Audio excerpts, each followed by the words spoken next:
नमस्कार दोस्तों। आज हम एक ऐसे मामले पर नजर डालने जा रहे हैं जिसे सुनकर आपका दिल सचमुच दहल जाएगा।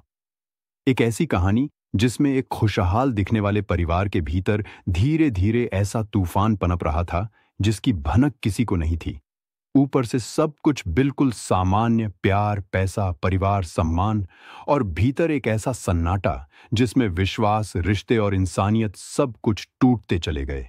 दोस्तों, यह घटना है हरियाणा के यमुनानगर जिले की। यहां जगाधरी शहर के हुडा सेक्टर 17 में एक खूबसूरत बंगला था। इसी बंगले में रहता था बत्रा परिवार। 4 लोगों का एक बेहद सम्मानित, बेहद संपन्न और दुनिया की नजरों में खुशहाल परिवार। इस परिवार में थे योगेश बत्रा, उनकी पत्नी प्रियंका बत्रा और 2 बच्चे। योगेश शहर के जाने माने बिजनेसमैन थे। उनकी बत्रा प्लाईवुड नाम की एक बड़ी कंपनी थी जहां प्लाईवुड की मैन्युफैक्चरिंग होती थी। इसके अलावा भी उनके कई बिजनेस थे। शहर के अमीर परिवारों में उनकी गिनती होती थी। योगेश और प्रियंका की शादी को 17 से 18 साल बीत चुके थे। यह एक लंबा सफर था। लोग इन्हें एक आदर्श जोड़े की तरह भी देखते थे क्योंकि यह एक लव मैरिज थी। बच्चों की अच्छी परवरिश, बढ़िया स्कूल, घर में किसी चीज की कमी नहीं। माता पिता उत्तराखंड के खट्टिमा में रहते थे। पूरा परिवार खुशहाल था।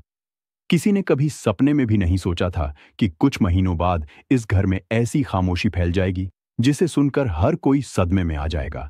तारीख थी 28 मई 2016। सुबह का समय था। घर के अंदर योगेश, प्रियंका और उनकी बेटी ख्वाहिश मौजूद थे। योगेश व प्रियंका नीचे वाले बेडरूम में सोते थे और बेटी ऊपर वाले कमरे में। सुबह सुबह प्रियंका की नींद खुलती है। रोज की तरह उसने अपने पति को जगाने की कोशिश की। आवाज लगाई, कंधे पर हाथ रखा, लेकिन योगेश ने कोई प्रतिक्रिया नहीं दी। प्रियंका ने सोचा कि शायद गहरी नींद में होंगे। उसने फिर से हिलाया, थोड़ा जोर से पुकारा। इस बार भी कुछ नहीं हुआ। अब उसके मन में डर ने दस्तक दी। उसने घबराकर सांसें चेक की और उसके पैरों तले जमीन खिसक गई। सांसें बिल्कुल नहीं चल रही थीं, दिल की धड़कन भी नहीं। प्रियंका जोर जोर से चिल्लाते हुए बाहर भागती है, बेटी को आवाज देती है, आस पड़ोस के लोगों को बुलाती है। घर में अफरा तफरी मच जाती है। प्रियंका बताती है कि पिछली रात योगेश को थोड़ी घबराहट हुई थी, पसीना आया था, पर कुछ देर बाद वह ठीक होकर सो गए थे। सबको लगा कि शायद साइलेंट हार्ट अटैक आया होगा। योगेश को अस्पताल ले जाया गया और डॉक्टरों ने उन्हें मृत घोषित कर दिया। घर में शोक छा गया। माता पिता खटीमा से तुरंत चले आते हैं। शाम तक घर मातम में डूब चुका था। सबको भरोसा था कि यह प्राकृतिक मृत्यु है, क्योंकि प्रियंका के पिता, जो खुद डॉक्टर थे, उन्होंने भी यही माना। किसी ने पोस्टमार्टम करवाने का सुझाव तक नहीं दिया। सब लोगों को यही लगा कि यह दुखद लेकिन प्राकृतिक घटना है। 29 मई को योगेश का अंतिम संस्कार कर दिया गया। माता पिता यमुनानगर में बहू और बच्चों के साथ रहने लगे। सोचा कि बहू अब अकेली हो गई है, उसे सहारे की जरूरत है। लेकिन तभी धीरे धीरे कुछ अजीब अजीब बातें सामने आने लगीं। योगेश की मां को लगातार ऐसे सपने आने लगे जिनमें योगेश मदद की गुहार लगा रहा था। मुझे बचा लो, कुछ लोग मुझे नुकसान पहुंचा रहे हैं। शुरुआत में सबने इसे मां का दुख, तनाव और भावनात्मक सदमा समझा, लेकिन सपने रोज आने लगे। धीरे धीरे पिता के मन में भी शक पनपने लगा। वह सोचने लगे, आखिर 42 साल का इतना स्वस्थ आदमी, जिसे कोई बीमारी नहीं थी, जिसे कभी हार्ट प्रॉब्लम नहीं रही, उसे अचानक ऐसी मृत्यु कैसे हो सकती है? कोई कारण तो होना चाहिए। जून का महीना बीतते बीतते पिता के मन में दृढ़ता आ गई कि कुछ न कुछ गड़बड़ है। उन्होंने जगाधरी पुलिस स्टेशन जाकर शिकायत दी कि उन्हें बेटे की मौत में अनहोनी का शक है। लेकिन पोस्टमार्टम न होने और कोई स्पष्ट सबूत न होने की वजह से पुलिस सिर्फ नाम भर की रिपोर्ट दर्ज कर लेती है। कोई कार्रवाई नहीं होती। पिता हफ्तों थाने के चक्कर काटते रहे, लेकिन मामला ठंडा ही पड़ा रहा। फिर उन्होंने फैसला किया कि अब निजी जासूस की मदद लेनी होगी। कुछ दिन खोजने के बाद एक प्राइवेट डिटेक्टिव एजेंसी मिलती है। उन्हें हायर कर लिया गया। जासूसों ने योगेश की लाइफ, रिश्ते, बिजनेस, दोस्त, सब कुछ खंगालना शुरू किया। जासूसों को पता चलता है कि प्रियंका की जिंदगी में कुछ अप्रत्याशित बदलाव आए हैं। पति की मौत के बाद पहले वह दुखी थी, लेकिन कुछ ही समय में वह बिल्कुल सामान्य हो गई। जिम जाना शुरू कर दिया, बिजनेस अपने नाम करवाने लगी, बच्चों को देहरादून भेज दिया। ससुर सास से उसका व्यवहार अचानक बदल गया, जैसे वह उनसे दूरी बना रही हो। जासूस इस बात से भी चौंक गए कि योगेश की मौत के केवल 2-2.5 महीने बाद प्रियंका अपनी बेटी के साथ चंडीगढ़ में पार्टी करती देखी गई। खूब हंसी मजाक, डांस, बिल्कुल ऐसा जैसे जिंदगी से कोई बोझ उतर गया हो। वहीं प्रियंका के साथ बार बार दिख रहा था एक युवक, जिम ट्रेनर रोहित कुमार उर्फ AK। जासूसों को पता चलता है कि प्रियंका ने रोहित को उसके बर्थडे पर 32 लाख की कार गिफ्ट की थी। इतना महंगा तोहफा कोई किसी साधारण दोस्त को नहीं देता। अब मामले की दिशा बदल चुकी थी। पिता को तस्वीरें दिखाई गईं। पिता ने रोहित को पहचान लिया। जासूसी से पता लगा कि प्रियंका और रोहित के बीच दोस्ती से कहीं आगे बढ़ चुकी नजदीकियां थीं। सबूत इकट्ठा होते गए, कॉल रिकॉर्ड, उनकी रात की लोकेशन, सब कुछ। 27 से 28 मई की रात दोनों ने 40 बार बात की थी। उसी रात रोहित की लोकेशन प्रियंका के घर के आसपास मिली। यह सब देखकर पिता का दिल दहल उठा।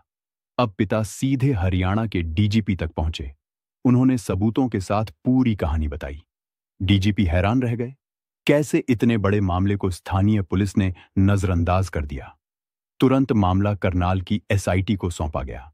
SIT ने आधिकारिक जांच शुरू की। ऑफिशियल कॉल रिकॉर्ड निकलवाए गए और हर शक अब सच में बदलता जा रहा था। 27 मई की रात रोहित सच में प्रियंका के घर के पास था। दोनों ने उस रात फर्जी नंबरों से भी बात की थी। यह बड़ा संकेत था कि कुछ छुपाया जा रहा था। 21 मार्च 2017 को रोहित को गिरफ्तार किया गया। सख्ती से पूछताछ हुई और अंततः उसने सच कबूल लिया।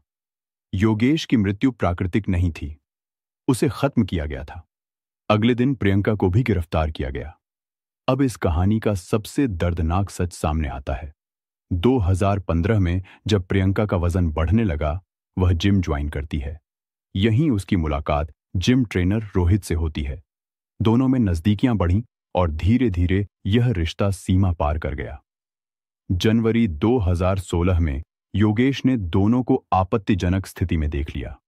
उसने दोनों को चेतावनी दी कि अगर यह सब बंद नहीं हुआ तो कानूनी कार्रवाई होगी। दोनों ने माफी मांगी, लेकिन कुछ ही दिनों बाद सब फिर पहले जैसा हो गया।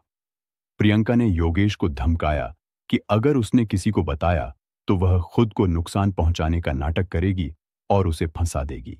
अब प्रियंका के मन में एक बेहद खतरनाक विचार आता है।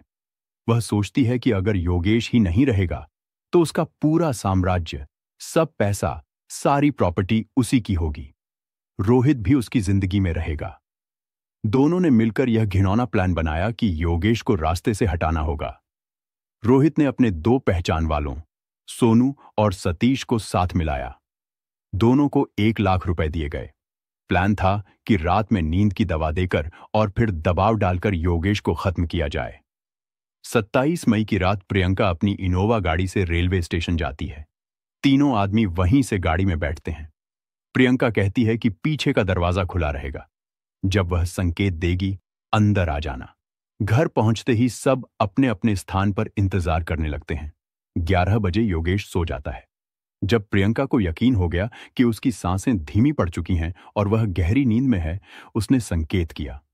तीनों अंदर आए। सोनू ने दवा देने की कोशिश की, लेकिन दोनों बार सिरिंज की सुई टूट गई।